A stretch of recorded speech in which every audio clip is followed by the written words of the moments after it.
Kill yourself before you kill me. Kill yourself. How about this? Kill yourself and then kill me. We all know you can't kill yourself and then kill somebody else. You know what I mean? And I'm not advocating suicide. I don't want anybody to kill themselves. But I definitely don't want anybody to kill me or to kill the innocent people who out there on the street. When you think about some of these mall shooters, they kill a whole bunch of people, then they kill a lot of them, they kill themselves. These mass shooters, they kill a bunch of people, then put the gun in themselves and kill their own selves. Do me a favor next time. Kill yourself first and then kill the other people. Because if you kill yourself first, I don't want you killing yourself at all. But if you kill yourself first and then kill other people, you won't get a chance to kill other people because you'll already be dead. Now, this topic can go two ways. That's one of the ways that it could go. Kill yourself before you kill me. But the other direction I want to take it, guys, is gun safety. Kill yourself before you kill me, man. Shoot yourself before you shoot me. I'm talking about people who fire off firearms by mistake due to lack of firearm safety. Okay? I'm going to go over a couple different stories today, man. I've been around for a while, so I'm going to go over a couple different stories of people I knew. I'll start with this one story. It is a sad story. There was a friend of mine I grew up with, and he wasn't my best friend, but we were close, you know, and we spent some time living together and like living in the same neighborhood in South Philadelphia.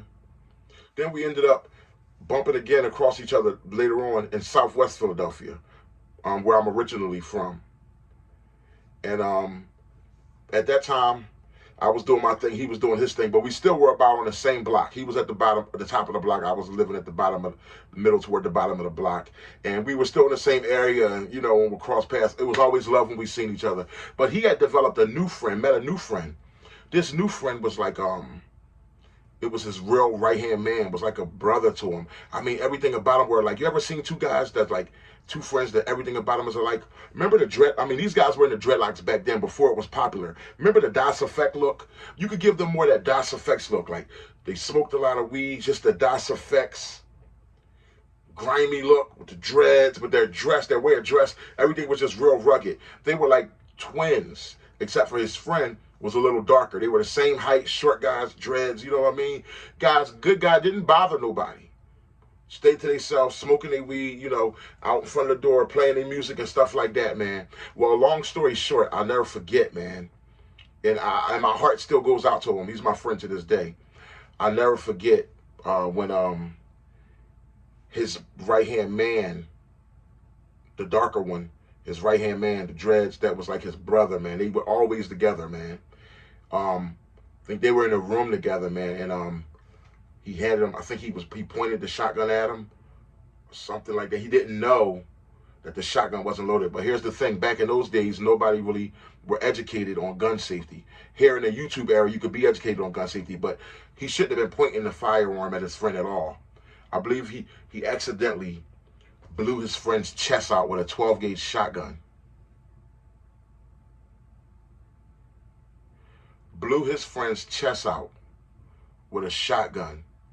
Matter of fact, it was either him, I believe he accidentally did it, or his friend accidentally did it. But however the case was, they didn't know the shotgun was loaded. But whatever you're doing with a shotgun, I don't see a scenario where you could be doing something with a shotgun. You know, now with my safety know-how, where you could be doing anything where a shotgun, where this muzzle ends up pointing at somebody.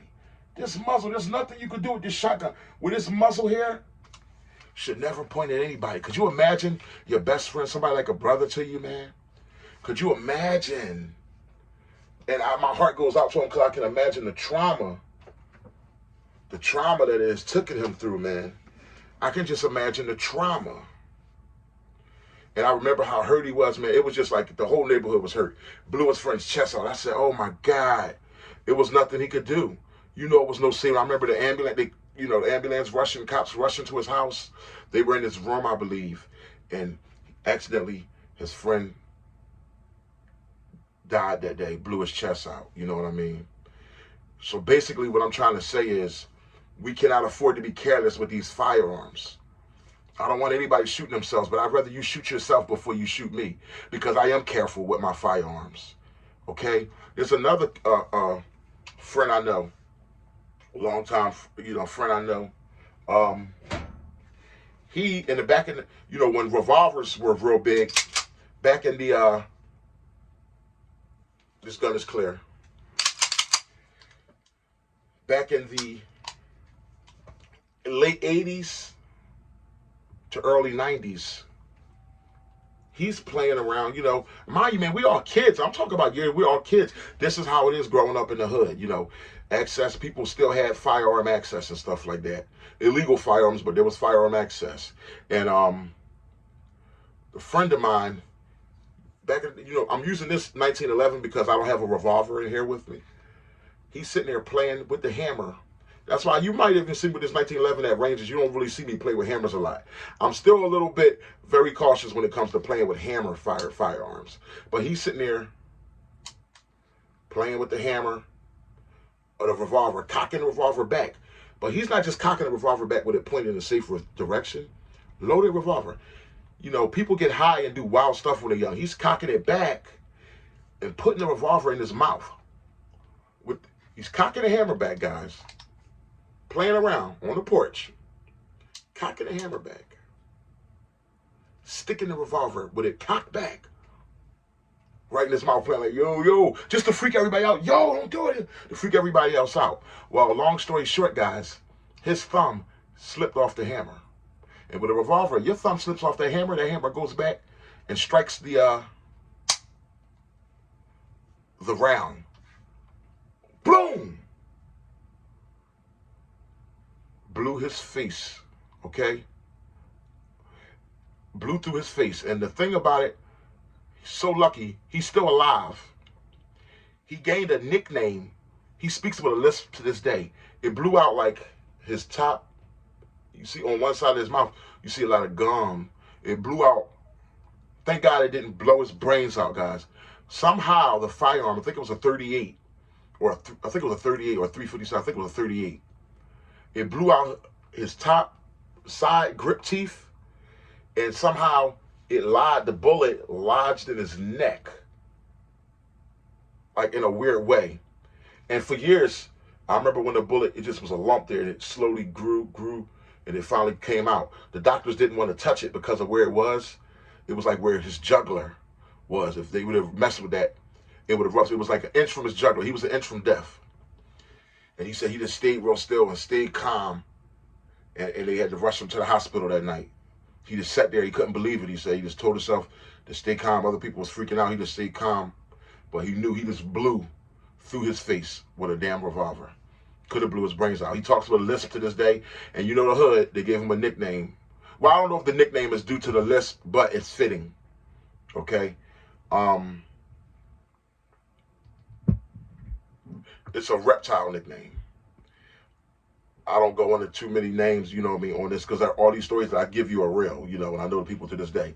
I'm going to jump right to another friend, guys. These firearms, just want to let you guys know, do not play with these firearms. Your finger should never be on the trigger of this firearm unless you're ready to totally destroy something, okay? Unless you're totally ready to destroy whatever you're pointing this gun at. This gun shouldn't point at anything that you are not ready to destroy. Once again, I show you guys my gunfire safety. This gun is completely clear with no magazine in it. No magazine inside of it. I'll give you one more story. Here's another reason why I say, listen, shoot yourself. Oh, mind you, that same friend who shot himself in the mouth, blew his teeth out, and the bullet was stuck in his neck. Mind you, he still, we were growing up and stuff like that, we would, in the hood where I'm from, you get access to firearms and stuff like that. He was still not beyond playing around with a pistol or firearm pointing it at you. Like, yo, I never forget when somebody pointed a gun at me, even when I was in my most ignorant state. My dad had bought me a 22 when I was a child, so it just took me to the range when I was a child. So I just knew the severity, how serious a bullet is. I had seen enough, okay? I knew that bullet would kill you one mistake, and I'm like, dude, why would you play like that? Yo, he would do stuff like that, point the gun at people just to freak them out. You know what I mean? It's like, I feel like a hot laser if a muzzle was ever pointed at me. My brother know, they say I'm super cautious. I freak out about things. I don't never like a barrel ever pointing at me. Even if I know it's empty or anything like that, I won't point this barrel at myself. I'm going to tell you a story. That same gentleman, he also, another situation, as life went on, back when the Tech 9, you know Tech 9, late 80s, early 90s, when the Techs was real popular, he, you know, when we were on the street, man, kids, 15, 16, 17, don't know what we're doing with no firearm, don't know what to do with no Tech 9. He's trying to clean a Tech 9. He's in another friend of mine's house. Mind you, it's not just a house, it's also a daycare. Thank God the daycare hours were closed. This was in a time where the boy, his mom was building, it was all painted, Barney and everything on the inside, painted up to be a daycare. He's in there, you know, with the boy, and they trying to find out how to clean the Tech. Not knowing, not knowing the importance of clearing the chamber. If you ever take a mag out of a gun, guys, I teach my family, first thing you do, you make sure it's nothing in that chamber after you take the mag out. Just because the mag is not in the firearm doesn't mean that firearm isn't loaded. Treat every firearm as if it is loaded, but just because the mag is out doesn't mean it's not loaded. So they're in there trying to clean this gun, breaking down the Tech 9 with one that's in the chamber. So what happens? The gun, I think it was in a broken down configuration, and somehow, bow, goes off. The one that was left in the chamber struck the wall in this man's mom's daycare, her home that she was turning into a daycare. And she was in the process of getting all the licensing and everything. And it went on to be a daycare for many years. Okay? Can't say no names again, but people who, you know who it is, you know, from where I'm from. Unbelievable. So, guys, it doesn't pay to play around with these firearms, guys. Shoot yourself before you shoot someone else. You know, if you're going to be careless, shoot yourself. Okay? In this case, he did shoot himself, but still didn't learn the lesson. But anyway, now I'm going to give you two more stories. This one story is really deep to me, and he's a friend of mine. We met couple years, not a lot of years back, a few years back, went to the range together a couple times, and at the time, I remember just used to say, like, yo, I used to notice, you know, some of his handling, great guy, but some of his handling used to be a little bit lackadaisical, you know, a little bit careless with the firearm, and just for whatever reason, you know, he's a good guy, great guy actually, but was a little dangerous, you know, with the firearm. And I would advise people, you know, if it's somebody like that and you don't feel comfortable, you don't have to go shoot with him, you know, all the time, stuff like that. But this is a great guy, you know what I mean? And I'm sure he doesn't mind me sharing the story. I won't say no names, but sure he doesn't mind me sharing this story, because this story is to help somebody else out. I'm sure he's a much better firearm handler now. But let me just go into the story here. I'll put this 1911 back.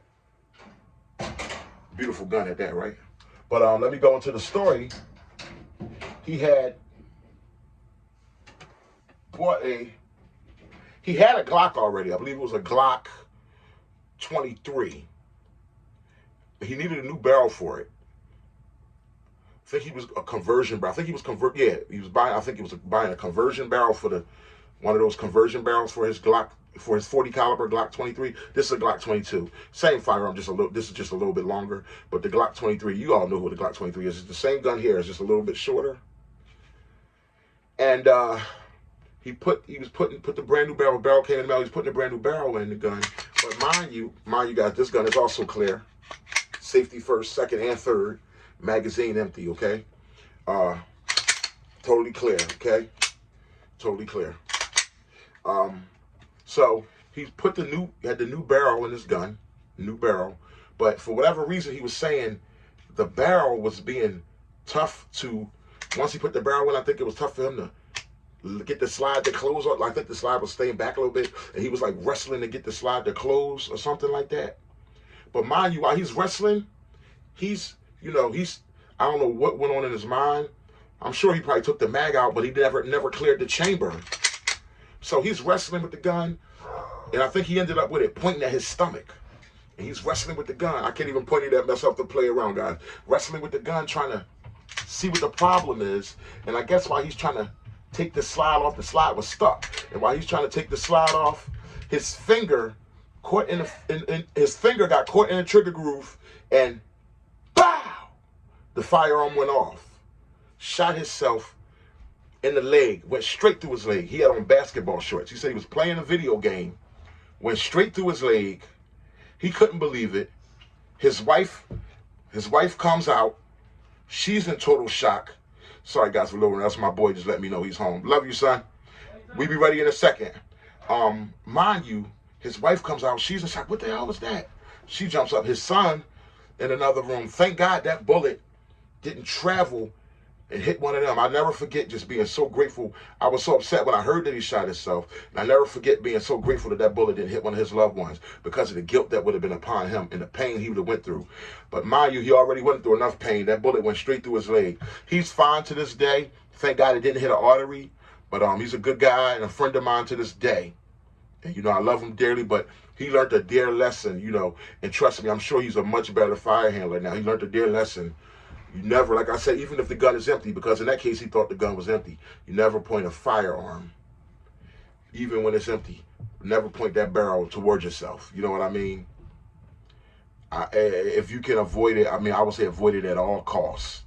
You know what I mean? So like I said at the top of this, I don't want nobody committing suicide. Hear me clearly. Nobody shooting themselves. But I'd rather you shoot yourself before you shoot me. And I ain't taking, I'm sitting on it. I'm standing on that. You dig me? Lastly, some kids from the hood, man, back in the day, you know, in the hood, getting into mischief, you know, some couple kids, they were best friends, man. They were like brothers. There was two other guys in the hood. And one guy, he ended up shooting his friend in the back of the head by mistake. He killed his friend. Mind you, they were like 15, 16. One brother, they were like best friends, like brothers. One, he's still doing jail time to this day. Can you imagine that? Doing like, I think like 20 years or something like that. He's still in jail to this day. Doing like 20 years for killing your own best friend by mistake. They were in a shootout with some other people. They were, his best friend, they were both shooting at other people. But his best friend came across his firing line.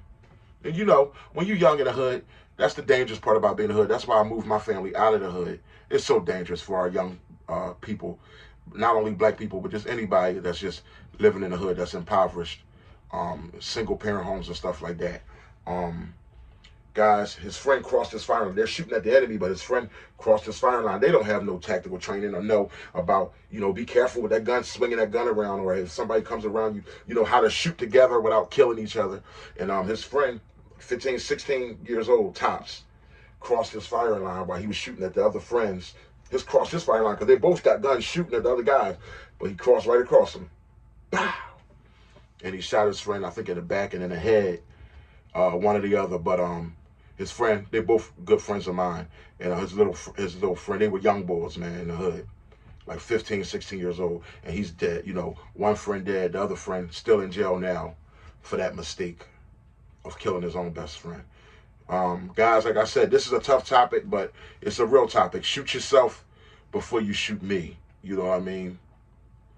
Kill yourself before you kill me or kill innocent people. You know what I mean? I'm just going to leave you guys with that, guys. Be safe with these firearms. Always make sure there's no mag in it. If you got something to do with the firearm, and always clear the chamber. Always don't just clear it once, clear it twice. Double check and never point this barrel at anything you're not trying to destroy. I love you guys. Big Boy Noise. Y'all let me know your stories in the comment. Let me know how you feel about some of these stories, guys. Sad stuff, but very serious stuff. Very teachable lessons.